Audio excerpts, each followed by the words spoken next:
पहिल्यांदा महाराष्ट्रातल्या तमाम जनतेला 10 नोव्हेंबरच्या महावीर जयंतीच्या आज 11 तारीख आहे. महात्मा ज्योतिराव फुले यांची जयंती आहे. त्यानिमित्तानं आणि उद्याच्या 14 तारखेला येणाऱ्या घटनेचे शिल्पकार डॉक्टर बाबासाहेब आंबेडकरांची जयंती आहे. या जयंतीच्या निमित्तानं मी मनापासून सर्वांना हार्दिक शुभेच्छा देतो. या महापुरुषांनी जो आदर्श आपल्या सगळ्यांच्या समोर ठेवलेला आहे त्याच आदर्शाने पुढं आपल्याला सगळ्यांना वाटचाल करायची. त्याच्यातूनच तुमच्या माझ्या महाराष्ट्राचं भलं होणार आहे. त्याच्यातूनच आपल्याला शिवशाहू फुले आंबेडकरांच्या विचारधारेला एक अधिक चांगल्या पद्धतीनं गती देण्याचं काम करता येणार आहे आणि ह्याच्यातून जातीय सलोखा वाढणार आहे आणि सगळ्या महाराष्ट्रातल्या जनतेने गुण्यागोविंदांनी त्या ठिकाणी एकत्र राहायचं आहे. या पद्धतीनं आपण सगळ्यांनी वागायचं आहे आणि महात्मा ज्योतिराव फुल्यांच्या जयंतीच्या निमित्तानं मी तेच आव्हान तमाम माझ्या सहकाऱ्यांना, तमाम माझ्या जनतेला त्या ठिकाणी करीन.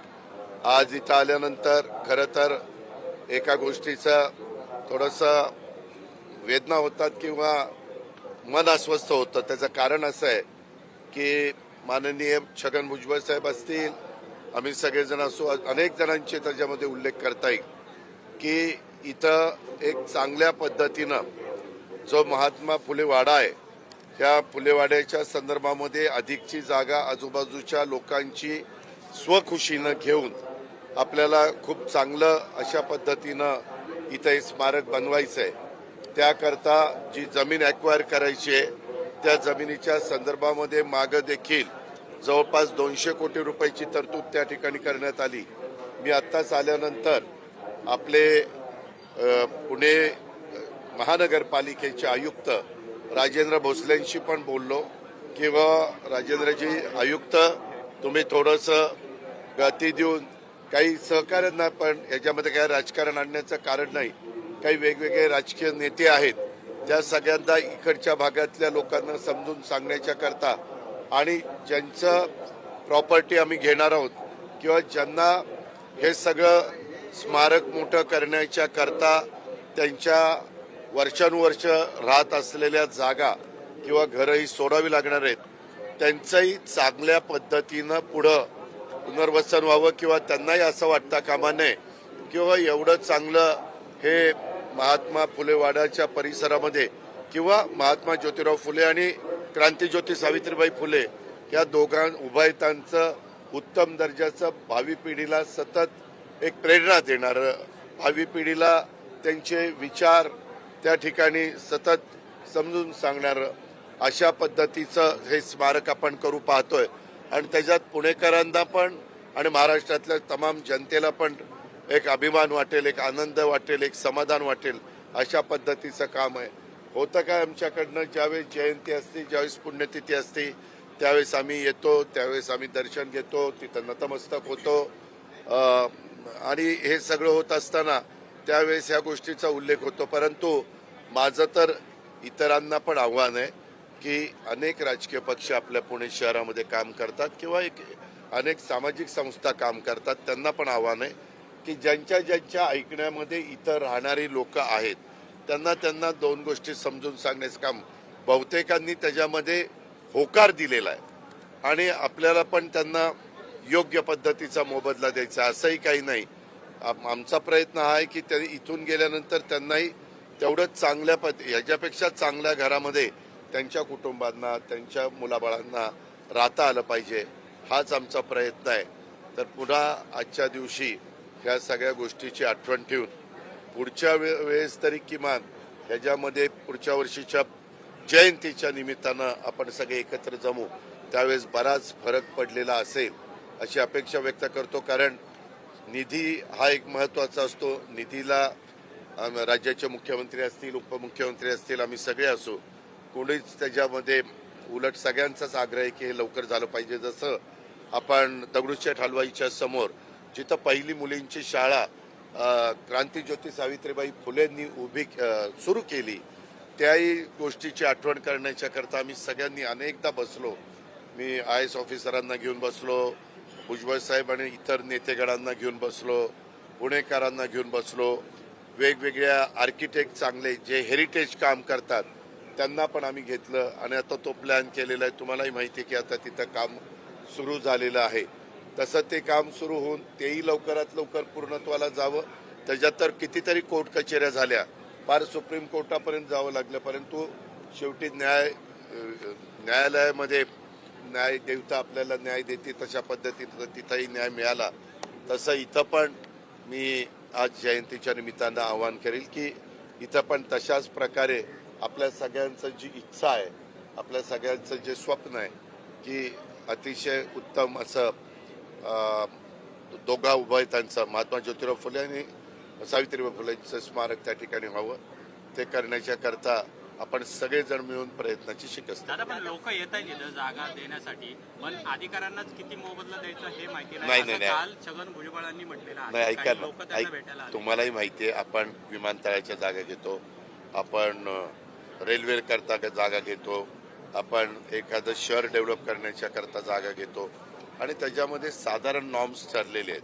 मी जर भुजबळ साहेबांशी पण मी बोलीन, परंतु मी आत्ता तुमच्याशी बोलणं झाल्यावर पुन्हा अधिकारी इथं आहेत त्यांच्याशी पण बोलीन. असं नाही आहे, आपले काही गोष्टी ठरलेल्या आहेत की किती पैसे द्यायचे, काय द्यायचे, आणि काही त्याच्यात अडचणीत असेल तर जरूर आम्ही वेळ पडली तर कॅबिनेट पुढे जाऊ आणि मार्ग काढू. पण भुजबळ पण म्हणाले नाही तर उपोषणाला बसावं लागेल. अधिकारी दिरंगाई करतायत, मलाच उपोषणाला बसावं लागेल. बरोबर आहे ना बाबा, ती उपोषणाला बसण्याची वेळ येणार नाही अशा प्रकारची काळजी खबरदारी घेऊ. एसटी कर्मचाऱ्यांच्या संदर्भात एक चित्रपट आज प्रदर्शित होणार होता महात्मा फुलेंच्या जीवनपटावरती, पण दरवेळेस सारख्या चित्रपटावरून राज्यात वाद झाला. काही ब्राह्मण महासंघ असेल किंवा इतर हिंदुवादी संघटनांनी विरोध केला काही दृश्य, आणि तो आता 15 दिवसानंतर पुढे ढकललाय. सेन्सॉर बोर्डवरती सुद्धा प्रश्नचिन्ह उपस्थित केले जात आहेत. आपल्याला सगळ्यांना माहिती आहे की आपल्या महाराष्ट्रामध्ये ज्यावेळेस एखादा चित्रपट प्रदर्शित होतो त्यावेळेस सेन्सॉर बोर्ड असतं. त्याच्यामध्ये ते सेन्सॉर बोर्ड त्या ठिकाणी चित्रपट बघतं, त्याच्यामध्ये अनेक वेगवेगळे मान्यवर त्या बाबतीमध्ये त्या समितीमध्ये आहेत आणि साधारण त्या चित्रपटाचा समाजावर कुठला काही वेगळा परिणाम होणार आहे का, त्याच्यातनं वाईट परिणाम होणार आहे का, हे सगळं पाहिलं जातं, शहानिशा केली जाते. आणि तुम्हालाही माहिती आहे की आत्तापर्यंत अनेक वेगवेगळ्या प्रकारचे चित्रपट आलेत. आता मध्ये बघा पद्मावत आणि पद्मावती तो आला, त्याही वेळेस अशाच प्रकारची चर्चा झाली, परंतु ते पद्मावतीचं नाव पद्मावत केलं आणि नंतर तो चित्रपट आला तरी देखील काही घटकांचा त्याला विरोध होता.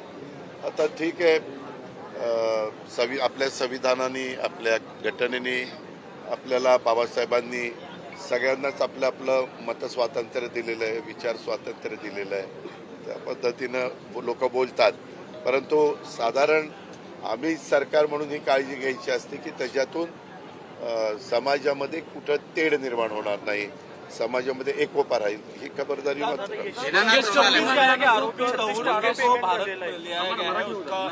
कौन तहूर राणा 26 एक बड़ी जीत है भारत के लिए ये और जांच एजेंसी के लिए. बराबर है, बहुत दिनों से, क्योंकि 26/11 हम सब सभी 11 हम सब बम्बई में थे. तब स्वर्गीय R.R. पाटिल भी थे, विलासराव देशमुख भी स्वर्गीय थे और हम सब वहाँ थे. ये सब होने के बाद हमने भी राउंड मारा था जहाँ ये घटनाएं हुई थी और वो इतनी गंभीर घटना थी कि पूछो मत. इसीलिए उसका मास्टरमाइंड कौन है ये पूछताछ करने की बहुत कोशिश की. अभी ये जो आदमी मिला है वो आने के बाद पता चलेगा कि किसने उसको बताया, क्यों उन्होंने ये किया, उसका कारण क्या था, और वो पता होने के बाद अपने को आगे भी अपनी लाइन ऑफ एक्शन क्या होनी चाहिए, ज़्यादा से ज़्यादा क्या करने के बाद लोग सुरक्षित रहेंगे और सब में खुशहाली रहेगी. ये दिल्ली कामगारांचा प्रश्न आहे. 56% मार्च मध्ये जे पेमेंट 56% दिलं रात्री पुन्हा आणि त्याच्यानंतर. अरे बाबा, एसटीला मागे पण कोरोनाच्या काळामध्ये ज्यावेळेस त्यांचे प्रवासी येत नव्हते तेव्हा दर महिन्याला साधारण 250 ते 300 कोटी रुपये आम्ही सरकारमधनं बजेटमधनं द्यायचो आणि ते चालवत होतो. आता आपण 50% महिलांना तिकिटामध्ये सवलत दिलेली आहे. बाकीच्या पण दिव्यांगांना, ज्येष्ठांना, विद्यार्थ्यांना अशा काही काही आपण सवलती देतो. अनेक घटकांना त्याच्यामध्ये सवलती देतो आणि त्याच्यामध्ये ह्याचा काही परिणाम त्याच्यात होत असेल, पण सवलती देत असेल तर आम्ही त्याची रक्कम आहे ती बजेटमध्ये तरतूद करून त्यांना देत असतो. आता त्या खात्याचे मंत्री हे प्रताप सरनाईक आमचे सहकारी आहेत. ते आता CMD झालेले म्हणजे चेअरमन पण झालेले आहेत आणि त्याच्यामुळं मध्ये त्यांनी कॅबिनेटला पण सांगितलं, मला अर्थसंकल्पात पण सांगितलं, आम्ही काही टार्गेट मोठ्या प्रमाणावर व्हेकल बसेस आणि काही CNG बसेस घेण्याचं त्या ठिकाणी ठरवलेलं आहे. तशा प्रकारे झाल्यानंतर थोडं एक आहे, देशात किंवा जगात पब्लिक सर्व्हिस ट्रान्सपोर्ट कुठंही फायद्यात नसते असं माझी माहिती आहे. चुकीचे असेल तर मी माघार घेईन, पण माझी माहिती आहे. शेवटी सर्वसामान्य माणसांना पब्लिक सर्व्हिस ट्रान्सपोर्ट ही किफायतशीर दरामध्ये तिकिटाचे दर असले पाहिजे आणि त्याच्यामुळं तशा प्रकारचा प्रयत्न सगळेच सरकार करत असतं आणि त्यामध्ये आमचाही प्रयत्न तोच आहे. पण आता तिथल्या अनेक जागा, आपल्या बसस्थानकाच्या जागा इतक्या मोक्याच्या आहेत, तर BOT तत्वावर त्या जागा देऊन त्याच्यातून काही पैसा उभा करायचा आणि त्याच्यातून इन्कम वाढवायचा, हाही एक त्याच्यामध्ये प्रयत्न आहे. आणि हा प्रयत्न करत असताना असं एक पुढं आलं की आमचं राज्य सरकारचं धोरण 30 वर्ष पहिले, नंतर 60 वर्ष. तर 30 वर्षामध्ये कुणी BOTला येईना. ते म्हणतात बांधकाम करायला आम्हाला 2-3 वर्ष लागतील, पुढं 25 वर्ष राहतील आणि मग कसं आमचं व्हायचं. त्याच्याकरता मध्ये कॅबिनेटला मागच्याच चर्चा झाली आणि आता 60 वर्षाच्या करता करायचं आणि 60 वर्षांनी झाल्यावर पुन्हा 30 वर्षाचं वाढवण्याच्या करता त्याच्यामध्ये तरतूद करायची, असा एक प्रस्ताव मुख्यमंत्र्यांनी पुढच्या कॅबिनेटला आणायला सांगितलेला आहे. तो तयार झाल्यावर येईल आणि त्याच्यातून बऱ्याच अंशी प्रश्न सुटतील. पण आता तुम्ही जे काही सांगितलंय, मी काल जरा दुसऱ्या कामात गडबडीत होतो, मी त्या संदर्भामध्ये जरूर परिवहन विभागाच्या सहकाऱ्यांशी पण बोलील, प्रतापराव सरनाईक साहेबांशी पण बोलील आणि कसा मार्ग काढायचा ते CM साहेब आणि आम्ही एकनाथरावजी वगैरे बसून ठरवू. दादा, मंगेशकर हॉस्पिटलमध्ये एका महिलेचा मृत्यू झाला, त्यानंतर जवळपास 3 चौकशी समित्या नेमण्यात आल्या, त्यापैकी 2 समित्यांचे अहवाल आलेले आहेत, एका समितीचं येणं बाकी आहे. कारवाई काय झालेली आहे असं काही त्या संदर्भामध्ये तिसरा अहवाल आल्यानंतर शासन योग्य ती कारवाई त्या बाबतीमध्ये करेल. कारण तो अहवाल पहिला दुसरा मुख्यमंत्र्यांच्याकडे आलेला आहे अशी माझी माहिती आहे. माझी काही आज रात्री मुख्यमंत्री आपल्या पुण्यामध्ये मुक्कामाला येणार आहेत. उद्या युगपुरुष छत्रपती शिवाजी महाराजांची पुण्यतिथी रायगडला आहे आणि आज अमितभाई, देशाचे नेते गृहमंत्री अमितभाई शहा पण येणार आहेत आणि उद्या आम्ही त्यांच्याबरोबर रायगडला जाणार आहे. त्यावेळेस मी आज रात्री माझी नाही भेट होणार, पण उद्या जर झाली तर मी मुख्यमंत्र्यांना ह्याबद्दल विचारीन. पण आपण म्हणताय त्या प्रकारे कुठल्याही हॉस्पिटलमध्ये प्रत्येक माणसाचा, प्रत्येक व्यक्तीचा जीव हा महत्त्वाचा असतो आणि त्याच्यामध्ये कुणीच अशा प्रकारचा हलगर्जीपणा करता कामा नये. त्यामध्ये आमचे आत्ता सार्वजनिक आरोग्य मंत्र्यांचं मध्ये स्टेटमेंट तुम्ही ऐकलं असेल की वैद्यकीय क्षेत्रामध्ये 2 पैसे कमवण्यापेक्षा एक सेवाभावी वृत्ती ही लक्षामध्ये घेऊन सगळ्यांनी वैद्यकीय क्षेत्रातल्या मान्यवरांनी काम केलं पाहिजे. वैद्यकीय क्षेत्रातलं काम मोठं आहे, त्याबद्दल आमचं कुणाचंच दुमत नाही. पण ज्यावेळेस गरीब व्यक्ती असते, मध्यमवर्गीय घरातली व्यक्ती असते, त्यावेळेस तिथं कुठंतरी पैशाकरता तिथलं अडवणूक केली जाते, पैशाकरता पेशंटला दाखल केलं जात नाही. हे मात्र कदापिही कुणीही करू नये आणि जर कुणी करत असेल तर ते खपवून घेतलं जाणार नाही. त्याबद्दल अतिशय कडक अशा प्रकारची कारवाई केली जाईल.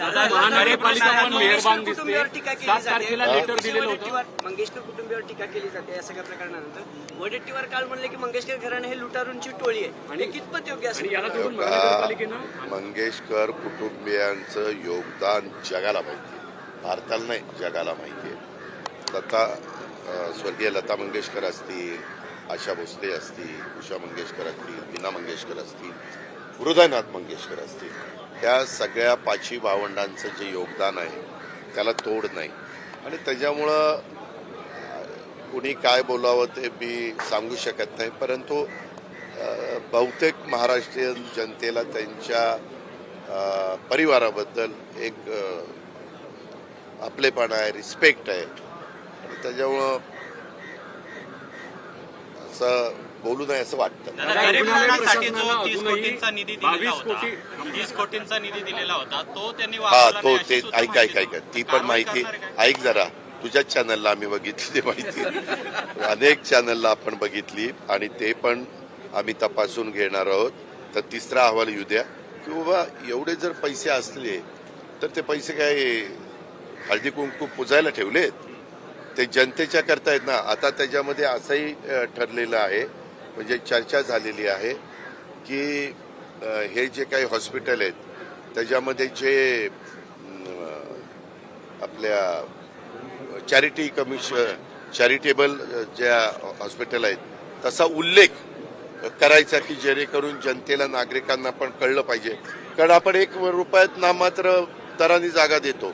आज काही काही जागांची किंमत काही शेकड्या कोटीमध्ये आहे. आणि हे कशा करता देतो की एक चांगलं हॉस्पिटल तिथं व्हावं, चांगल्या सुविधा व्हाव्यात, चांगले बेड उपलब्ध व्हावेत आणि त्याच्यातनं 20% तरी गरीब लोकांना ज्यांची ऐपत नाही अशांना पण तिथं उत्तम प्रकारचं ट्रीटमेंट करता यावी, देता यावी. ओके, धन्यवाद.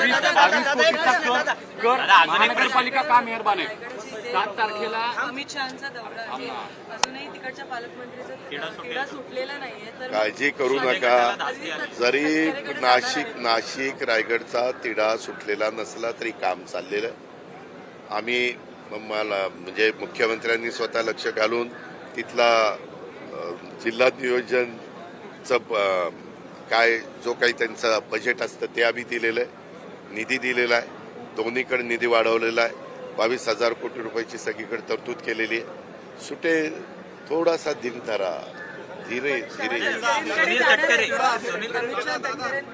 तटकरे हो, आम्ही अमित शहाना अशी विनंती केली होती, आपण जर मुंबईत असाल तर यावेळेस माझ्याकडे तुम्ही भोजनाच्या करता यावं आणि तुम्ही जर तिथंच म्हणजे रायगडच्या परिसरात असाल तर आमचे प्रांताध्यक्ष खासदार सुनील तटकरे यांच्याकडे यावं.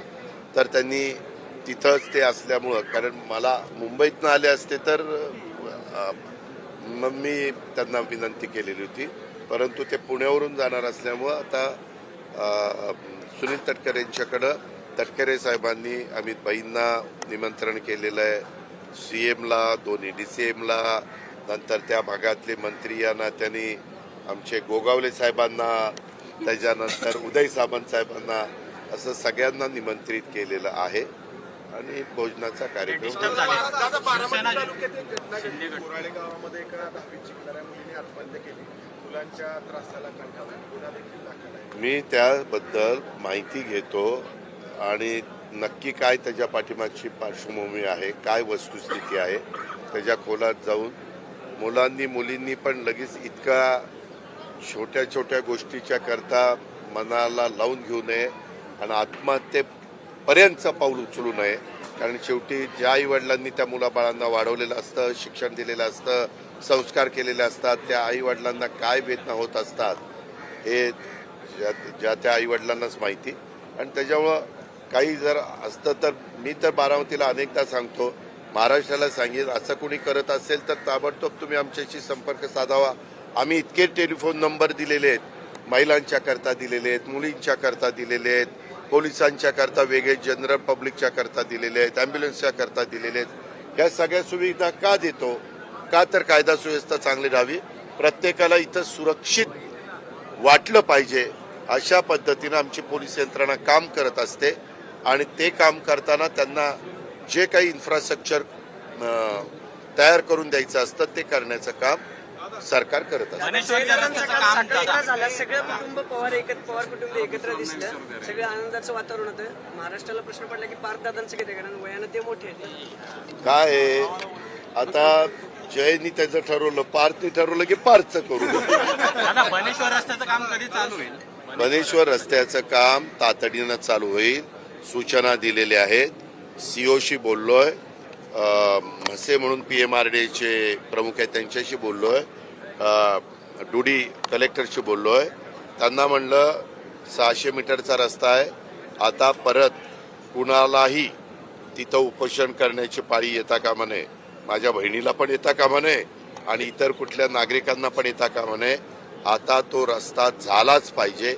त्या कामाला यंत्रणेला लावलेलं आहे. निधी कमी पडून दिला जाणार नाही. मी त्यांना सांगितलं, निधी जर DPC मधनं पाहिजे असेल तर DPC मधनं देतो. PMRDA मधनं देखील निधीची तरतूद केलेली आहे.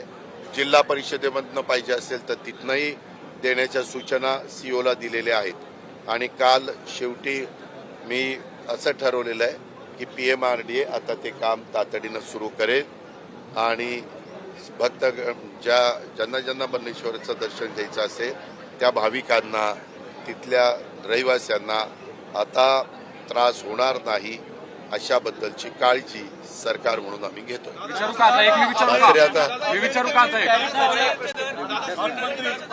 वाढलेले आहेत, आंदोलन होत आहेत. तुम्ही ज्यावेळेस विरोधी पक्षात होता त्यावेळेस खूप मोठी मोठी भाषणं केली, पण तुम्हाला विसर पडलाय का? अजिबात नाही विसर पडला. तुला जसा प्रश्न विचारायचा विसर नाही पडलेला तसं मला पण त्याचा विसर पडलेला नाही.